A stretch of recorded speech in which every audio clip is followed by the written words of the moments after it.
नमस्कार, बहुत बहुत स्वागत है आप सभी का प्राइम डिबेट में। मैं रविंद्र सिंह आपके साथ। सवाल बड़ा है कि क्या सचिन पायलट ने भ्रष्टाचार के खिलाफ जंग का ऐलान कर दिया है और आर पार की जंग छेड़ी है। कल यानी मंगलवार को पायलट अनशन पर रहेंगे और पिछली बीजेपी सरकार के वक्त के भ्रष्टाचार पर एक्शन लेने का दबाव अपनी सरकार पर बनाएंगे। पायलट जयपुर के शहीद स्मारक पर दिन भर अनशन करेंगे, जहां उनके समर्थक मंत्रियों और विधायकों को नहीं बुलाया गया, कोई आमंत्रण नहीं दिया गया है। और अनशन से एक दिन पहले पायलट ने एक ट्वीट किया है और उस ट्वीट के जरिए उन्होंने राजस्थान के स्वाभिमान का जिक्र किया है। इसके बहुत मायने हैं। पायलट के अनशन की घोषणा से प्रदेश की सियासत तेज हो गई है और राजस्थान कांग्रेस प्रभारी कल जयपुर जाकर यह भी बात सामने आई है कि सचिन और अशोक गहलोत दोनों से मुलाकात करेंगे और दोनों का पक्ष सुनेंगे। रंधावा ने यह भी कहा कि दोनों को एक साथ लेकर चलेंगे और कुछ मंत्रियों ने भी अनशन को लेकर अपने बयान दिए हैं। वहीं बीजेपी ने तंज कसा है कि नेता प्रतिपक्ष राजेंद्र राठौड़ कहते हैं पायलट ने सड़े हुए गड़े मुर्दे उखाड़े हैं। पायलट ने भाजपा का कंधा इस्तेमाल करने की कोशिश की और सीपी जोशी ने कहा यह कुर्सी की लड़ाई है और इसी मुद्दे पर करेंगे आज चर्चा प्राइम डिबेट में। लेकिन पहले देखते हैं यह रिपोर्ट जो बताती है कि आज प्राइम डिबेट का यह मुद्दा, यह टॉपिक क्यों है। ये खान घोटाला हुआ था, 45,000 करोड़ रुपए का आरोपण में लगाया था सरकार के ऊपर। भ्रष्टाचार के मुद्दे पर सचिन पायलट का अनशन कल। करप्शन को लेकर हमारी सरकार जो कहती है हम कर दिखाएंगे और एक दिन का अनशन 11 अप्रैल को मैं रखूंगा शहीद स्मारक पर। बीजेपी सरकार के भ्रष्टाचार पर एक्शन की मांग। लेकिन जब जांच नहीं होगी, जब तथ्य सामने नहीं आएंगे, जब इंक्वायरी नहीं होगी, जब केस रजिस्टर नहीं होगा, जब तफ्तीश नहीं होगी, तब तक कैसे लोग मान लेंगे हमारी बात को। अगली बार जब हम जाएंगे। राजस्थान कांग्रेस प्रभारी रंधावा सचिन और गहलोत का सुनेंगे पक्ष। सुखजिंदर रंधावा ने कहा दोनों को एक साथ लेकर चलेंगे, दोनों को साथ बैठाएंगे और दिल्ली जो हमारे सीपी हैं राव जी हैं उनसे मैंने बात की है। मेरे को लगता है कि दोनों इकट्ठे चलेंगे। बीजेपी का तंज अनशन राजनीतिक स्वार्थ के लिए हो रहा है। माननीय सचिन पायलट साहब से ये भी आग्रह करूंगा कि राजस्थान में 4 वर्षों में जो बजरी माफिया, खनन माफिया, गुंडागर्दी, इस प्रकार की घटनाएं, तुष्टीकरण हुआ है, जहां प्रभु श्री राम का नारे लगाने वाले पर प्रतिबंध लगाया जाता है। नेता प्रतिपक्ष राजेंद्र राठौड़ का बयान, कहीं पर निगाहें कहीं पर निशाना। अगर इस प्रकार की बात चलेगी तो फिर 108 एम्बुलेंस घोटाला भी उठेगा पिछली बार का, पिछली सरकार के कार्यकाल का। पिछली सरकार के कार्यकाल के वो सारे खनन घोटाले भी बात होंगे तो फिर ये परतें दर परतें खुलती चली जाएगी। और सरकार ने माथुर कमीशन बनाया था। अनशन पर अपनों का वार, विपक्ष का तंज।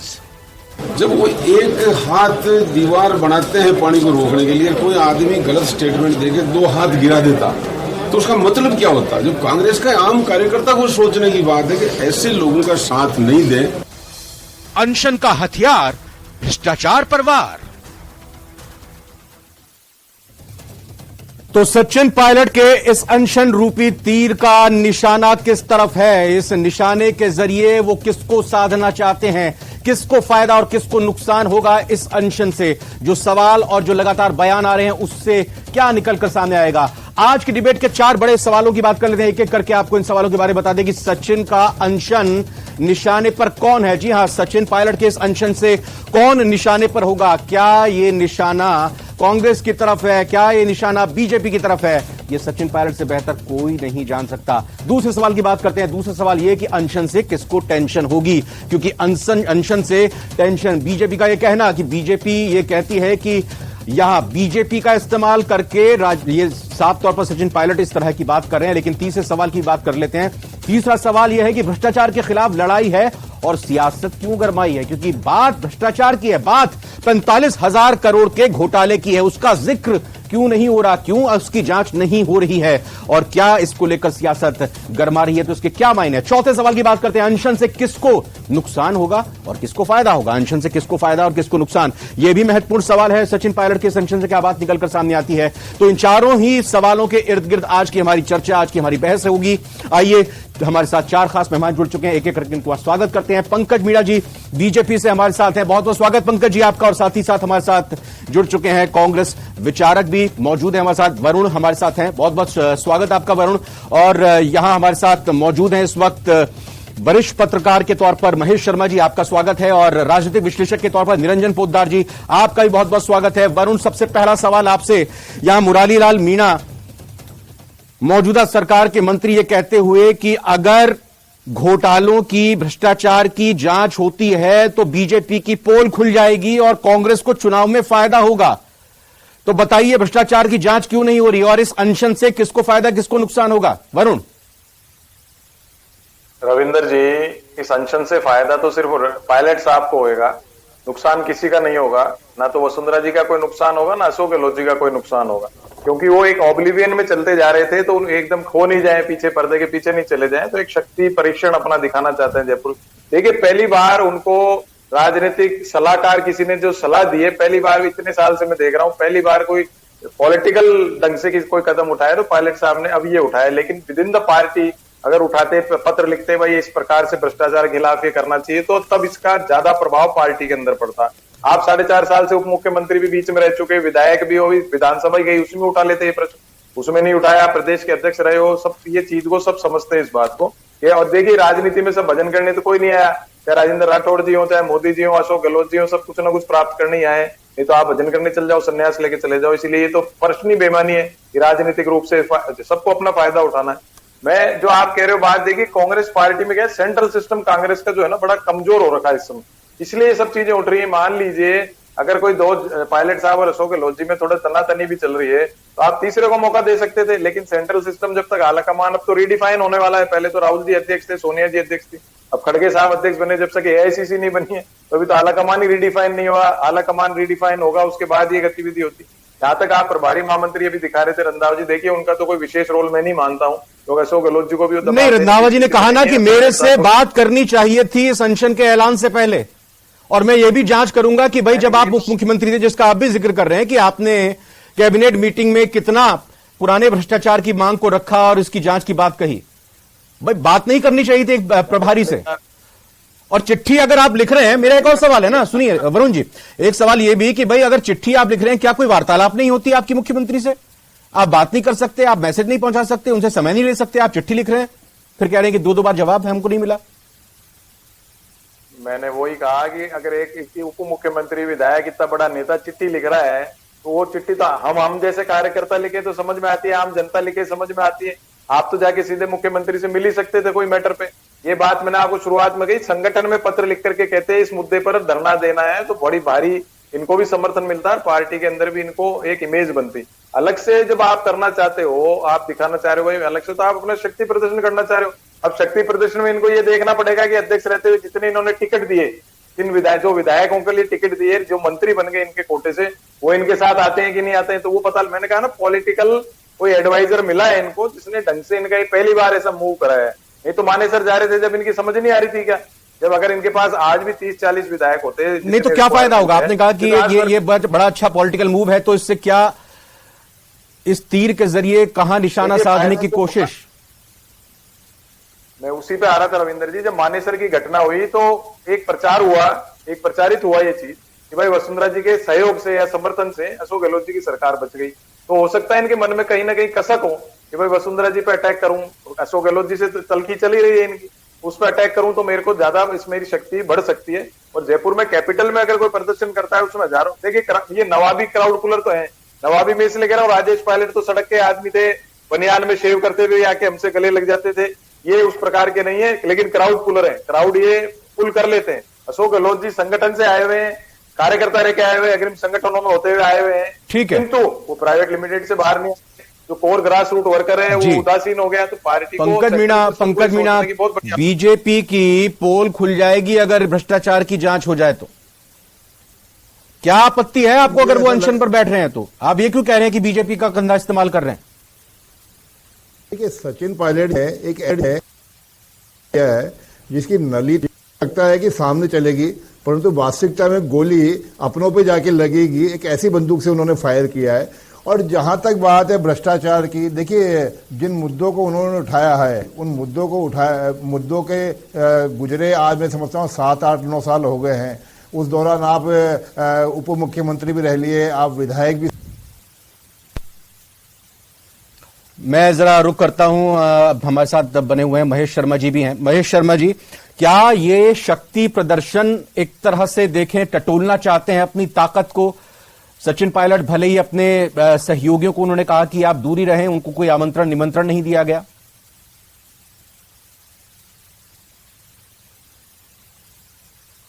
महेश शर्मा जी, आपको आवाज मिल रही है मेरी?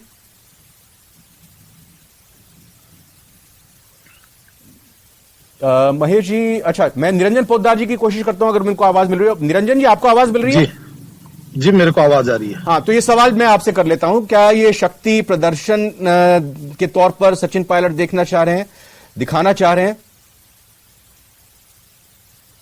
ना ये है कि सचिन पायलट साहब ने इस बार जो अपना राजनीतिक पैंतरा चला है, और ये पैंतरा इन्होंने बहुत ही, जैसे अभी वो मेरे पूर्व वक्ता कह रहे थे कि इनको कोई बहुत अच्छा राजनीतिक सलाहकार मिला है, चाहे वो राजनीतिक सलाह से ये किया हो या इनकी अपनी उपज हो, लेकिन इस बार मेरे हिसाब से इन्होंने जो राजनीतिक पैंतरा चला है, ये राजस्थान की राजनीति के अंदर एक बहुत दिलचस्प मोड़ लेके आएगा। और इसके अंदर सचिन पायलट जी, आप ये मान के चलिए, बिल्कुल लिस्ट रिस्क पे हैं, क्योंकि जिस तरीके से उन्होंने एक तीर से 2 निशाने साधे हैं, इधर अपनी पार्टी में कद बढ़ाए बैठे हुए अशोक गहलोत जी, जिनके बारे में अभी जैसे अशोक गहलोत जी ने सचिन पायलट जी के बारे में पीछे बहुत उटपटांग बातें करी थी, लेकिन उस टाइम वो एकदम साइलेंट रहे।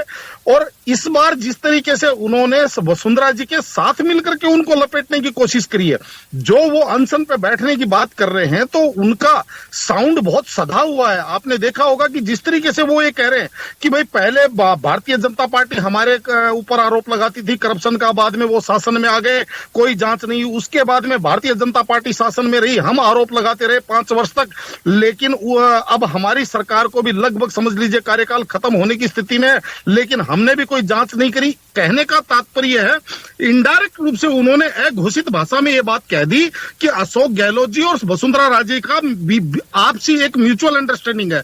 और लेकिन निरंजन पोद्दार जी, देखिए, आज रंधावा जी, कल की अगर बात करें तो जयराम रमेश की तरफ से, जो कांग्रेस की तरफ से चिट्ठी जारी हुई, उसमें साफ तौर पर शब्दों को इस तरह से पिरोया गया था जिसमें समर्थन किस तरफ था और निशाने पर या फिर उनको चेतावनी किसको दी जा रही थी, ये समझा जा रहा था।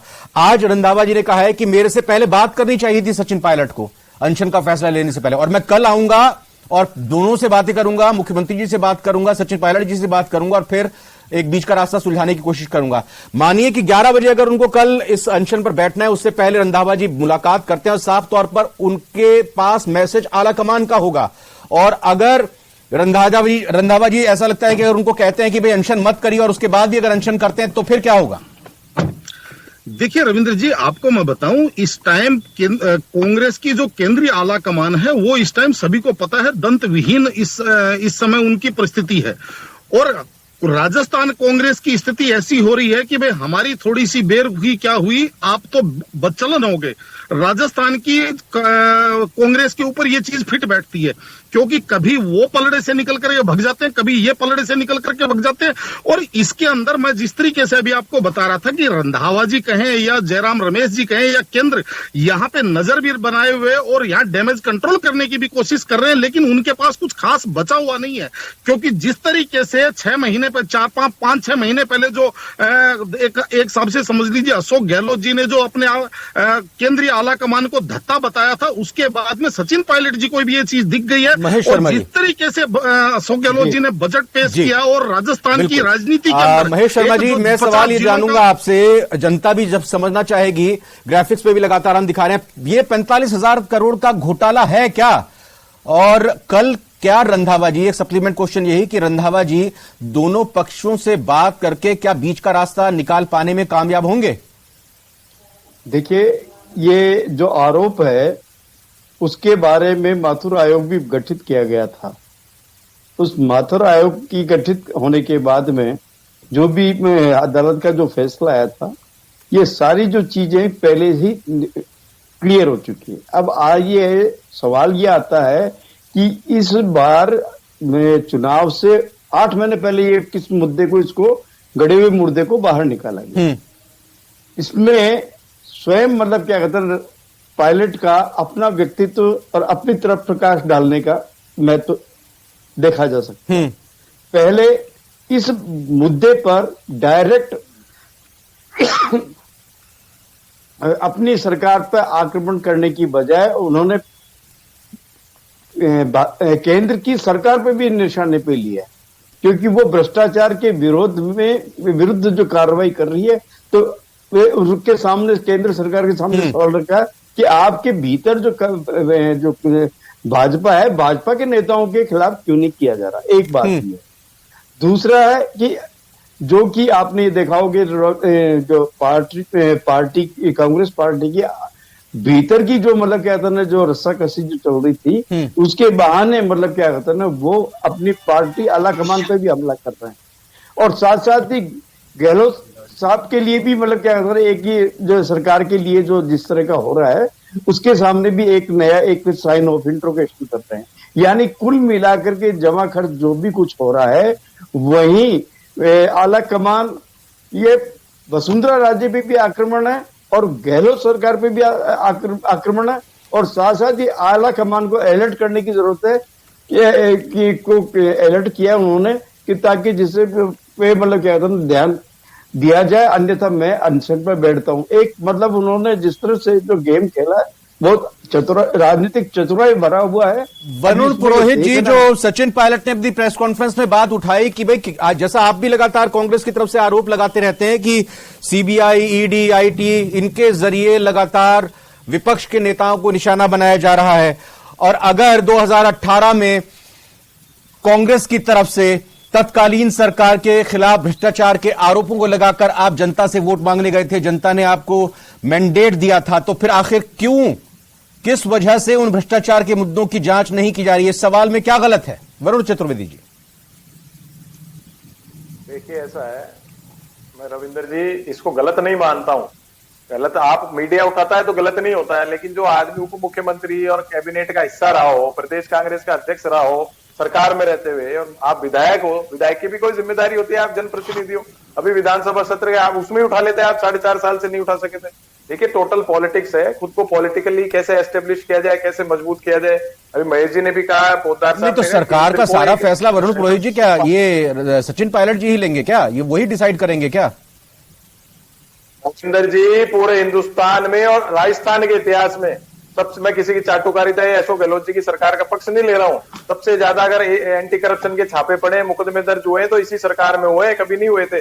और इसका ये मतलब नहीं है कि अगर आप छुपाना चाहती सरकार तो छापे क्यों मारती? नहीं तो आपके तो साहब सबसे ज्यादा निकला क्या उन छापों से? ज्यादा प्रश्न निकला क्या उन छापों से? बिल्कुल, देखिए, वसुंधरा जी को टारगेट करना अलग बात है, और उनकी बाकी जिनकी जांच हो रही है वो अलग बात है। उसमें कितना आपकी रिजल्ट आ रहा है वो तो एक रिसर्च का विषय है भाई, कितने केस बने, उसमें कितने बरी हो गए, कितने नहीं, लेकिन छापे तो पड़े ही ना सबसे ज्यादा ऐतिहासिक रूप से। तो मैं वो बात नहीं कह रहा, और ये बात सही है कि वसुंधरा जी की सरकार थी जब जबरदस्त भ्रष्टाचार का बोलबाला था, और जैसे अजमेर रोड पे नॉलेज कॉरिडोर बनेगा, इस प्रकार की हवाएं उड़ा के खूब भ्रष्टाचार किया गया था, बजरी माफिया भी खूब उस समय भी था। तो ये सरकार जब आई, ये बहुत बड़ा मुद्दा था, कांग्रेस की सरकार को आने में इस मुद्दे का भी रोल रहा है। लेकिन मैं कह रहा हूं, आपकी जो आप धरने पे बैठ रहे हो, अगर आम आदमी बैठता है, सामाजिक कार्यकर्ता बैठते हैं, मीडिया किसी चीज को उठाता है, तो वो तो एक उनका काम है, उनके एक काम है, उनके पास में से नहीं है, कहीं विधानसभा के आप मेंबर नहीं हो। आज विपक्ष, क्या पंकज मीणा जी, अगर इस मुद्दे को उठाकर, इसमें इस मुद्दे का एक बड़ा किरदार और एक रोल रहा कांग्रेस की 2018 में सरकार बनाने को लेकर, अगर ये मुद्दा एक बार फिर से उठ रहा है, अगर जांच का ऐलान हो जाए या फिर इसको जांच को लेकर बात भी हो रही है, तो खलबली क्यों मची हुई है? आपत्ति क्यों है? फिर टेंशन में क्यों? हमें कोई आपत्ति नहीं है, हमें कोई आपत्ति नहीं है। और मैं आपके माध्यम से सरकार से आग्रह करूंगा कि सचिन पायलट जी की बात माने और जांच करवाए जल्दी से जल्दी, जिससे सचिन पायलट जी को संतुष्टि हो। परंतु रविंद्र जी, मैं यहां एक बात कहना चाहूंगा, पिछले 4.5 साल की सरकार में जो भ्रष्टाचार है उस पर सचिन पायलट जी क्यों मौन है? जब मुख्यमंत्री एक सभागार के अंदर तो सारा काम सचिन पायलट ही कर लेंगे क्या? आपके लिए कुछ नहीं छोड़ेंगे? अगर इस सरकार में कुछ आपको दिखता है भ्रष्टाचार, बैठिए आप अनशन पर। बीजेपी क्यों नहीं बैठी अनशन पर? बैठिए आप भी। बिल्कुल रविंद्र जी, और आप तो ये बिल्कुल ऐलान कर ही चुके हैं ना कि 2023 में बीजेपी की सरकार बन रही है, तो इंतजार करिए, तब करिएगा जांच। रविंद्र जी, रविंद्र जी 20 मिनट की डिबेट में मुझे मुश्किल से 10 सेकंड मिला है, मुझे बोलने दीजिए एक बार।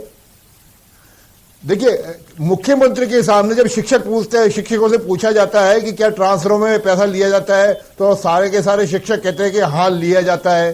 तब सचिन पायलट जी क्यों चुप थे? पिछले 4.5 साल के अंदर 19 पेपर लीक होते हैं, 26 लाख परीक्षार्थी जिस रीट के एग्जाम में बैठे उसके अंदर पेपर लीक होता है, पेपर का भ्रष्टाचार में सारे कांग्रेसी नेता शामिल है। उसके बावजूद सचिन पायलट क्यों चुप है? आज जनता ही जानना चाहती है कि आपने ठीक है वसुंधरा जी का मुद्दा उठाया, कोई हमारी सरकार के समय का मुद्दा उठाया, तो निश्चित रूप से जांच करवाइए, परंतु आपकी सरकार जिसको आपने मेहनत से लाके या खड़ा किया था, जिसके आप हिस्सा रहे हैं, जिसके आप विधायक हैं, उस सरकार के घोटाले, उस सरकार के भ्रष्टाचार पे आप क्यों चुप हैं? पंकज मीणा जी, आपने मेरा सवाल नहीं सुना था। सारा काम क्या आप कोरोना के समय ही कंधों पर डालना चाहते हैं क्या? भाई, आप बीजेपी के लिए भी तो कुछ मुद्दे हैं ना। अगर आपको लगता है कि किसी काम में गलती हुई है, कोई भ्रष्टाचार हुआ है, पेपर लीक का आप जिक्र कर रहे हैं, तो फिर करिए ना आंदोलन, बैठिए ना आप भी अनशन पर। आपकी पार्टी के नेता क्यों नहीं कर रहे? भारतीय जनता पार्टी लगातार आंदोलनरत है। भारतीय जनता पार्टी के आंदोलनों से परेशान होके अशोक गहलोत जी ने पुलिस रूपी गुंडों के द्वारा पहले हमारे पूर्व प्रदेश अध्यक्ष आदरणीय सचिव पूनिया जी को घायल किया, उसके बावजूद बाद में किरोड़ी लाल जी मीणा को घायल किया। जिस प्रकार से ये तानाशाही कर रही है गहलोत सरकार, आप एमपी और पार्टी के प्रदेश अध्यक्ष के ऊपर आक्रमण करते हो, ये सारा दिखाता है महेश शर्मा जी, तानाशाही भरा शासन है। महेश शर्मा जी, इस मुद्दे को क्या, इस मुद्दे का कल क्या पटाक्षेप हो जाएगा या फिर और आगे जाता हुआ दिखाई दे रहा है? और मैं यहां सुखजिंदर सिंह रंधावा जी को लेकर एक सवाल और करूंगा, कल वो जाकर बातचीत करेंगे दोनों पक्षों से। भाई, आपको पीछे नहीं दिख रहा कि क्या कुछ हो रहा था? आपने पहले क्या बातचीत कितनी ट्राई किया, कितनी बार आपने बात की, कितनी बार आपने कहा कि दोनों पक्षों को सुनूंगा और फिर मामले का हल निकालने की कोशिश करूंगा? देखिए, जो मामला मैं बता रहा हूं कि जो कांग्रेस रंधावा जी क्या है, हमारे खड़गे जी आए थे, महेश जी वेणुगोपाल जी आए थे, उन्होंने वो सारे लोग आगे चले गए। 1 मिनट महेश जी, अरे पंकज जी, अब उनको बोलने दीजिए ना। वो तो आप अपना 10 सेकंड बोल रहे थे, वो तो 5 सेकंड भी नहीं बोलने दे रहे हैं आप उनको। बोलिए महेश जी। हाँ जी, मैं ये कह रहा हूँ कि जब ये जो ये आपको बोलिए सर। मैं ये कह रहा हूँ कि इस समय जो कांग्रेस की में जो आला कमान जो है वो इतना मतलब क्या कहते हैं असमंजस की स्थिति में है कि पहले तो स्वयं को वो अब मजबूत नहीं कर पा रहा है, और इसके जो अब तक जो इनके जो बड़े व्यक्तित्व हैं, जो नेता हैं, वो इस समय संकट का सामना कर रहे हैं। और खासकर जो राहुल गांधी का जो प्रकरण है उसमें मतलब क्या कहते हैं जिस तरह का मामला हुआ, तो ये हाईकमान उसको तरफ ज्यादा जोर दे रहा है। अब रहा सवाल कि इतना मामला कैसे नहीं, तो उसमें यहाँ की जो है जो कांग्रेस जो है संगठन, वो इस मौके का ध्यान में रखते हुए जी वो भी इसका राजनीतिक लाभ लेने की कोशिश कर रही है। और मैं ये सबसे बड़ी बात यह है कि इसमें खुद पायलट जो अपना व्यक्तित्व बढ़ाने के लिए और अपने को कांग्रेस में एक महत्वपूर्ण एक व्यक्ति बनाने के चक्कर में इस तरह से कर रहे हैं ताकि उनका आने वाले जो उनके समर्थक हैं उनको वो टिकट दिला सकें। टिकटों का बंटवारा होगा। महत्वपूर्ण बात यहाँ पे महेश ने बहुत ही महत्वपूर्ण बात कही। निरंजन जी, एक लास्ट कमेंट आपसे क्लोजिंग रिमार्क में लेना चाहूंगा। जनता पर राजस्थान की कितना असर पड़ सकता है इसमें, क्योंकि आज हमारा सवाल जो था उसका जवाब भी हम यहां पर अभी नीचे देंगे कि कितने लोगों का हाँ है, कितने लोगों का ना है। जनता पर क्या इसका असर पड़ेगा और क्या कल के इस अनशन के बाद फ्रंट फुट पर आ जाएंगे सचिन पायलट? देखिए, ऐसा है निश्चित रूप से रविंद्र जी, सचिन पायलट एक ऊर्जावान और युवा नेता हैं और जनता के साथ कनेक्ट करते हैं। और जिस तरीके से मैं इसको याद कर रहा हूं 1988 के अंदर जैसे वीपी सिंह जी बोफोर्स मुद्दे पे अपनी ही सरकार के खिलाफ आकर के खड़े हो गए थे और उस समय राजनीति के स्टेट्समैन बन गए थे। मेरे हिसाब से सचिन पायलट जी ने ये अपना जो सोचा समझा, जो सधा हुआ कदम बढ़ाया है। और इसके अंदर एक और महत्वपूर्ण बात है, इन्होंने देखिए जैसे हम शक्ति परीक्षण की बात करते हैं, लेकिन इन्होंने यहाँ शक्ति परीक्षण वाला काम नहीं किया। इन्होंने प्रेस कॉन्फ्रेंस में कहा कि मैं बैठूंगा, मतलब इनके जो समर्थक हैं उनका कहीं कोई जिक्र नहीं है। कहने का तात्पर्य सही बात है। और जो आज का सवाल था वो भी यही था कि जनता का समर्थन मिलेगा क्या आज सचिन पायलट के संशन को जो कल होने जा रहा है? तो इसमें हाँ में जो बड़ी मात्रा में, बड़ी संख्या में हमारे सोशल मीडिया प्लेटफॉर्म पर लोगों ने वोटिंग की है, उसमें हाँ में 75% लोगों ने जवाब दिया है, ना में उन्होंने 25% जवाब दिया है, 25% वोट ना में पड़े हैं। बहुत बहुत धन्यवाद आप सभी मेहमानों का आज की चर्चा में जुड़ने के लिए। आज की प्राइम डिबेट में फिलहाल इतना ही। आप बने रहिए न्यूज़ 18 राजस्थान के साथ।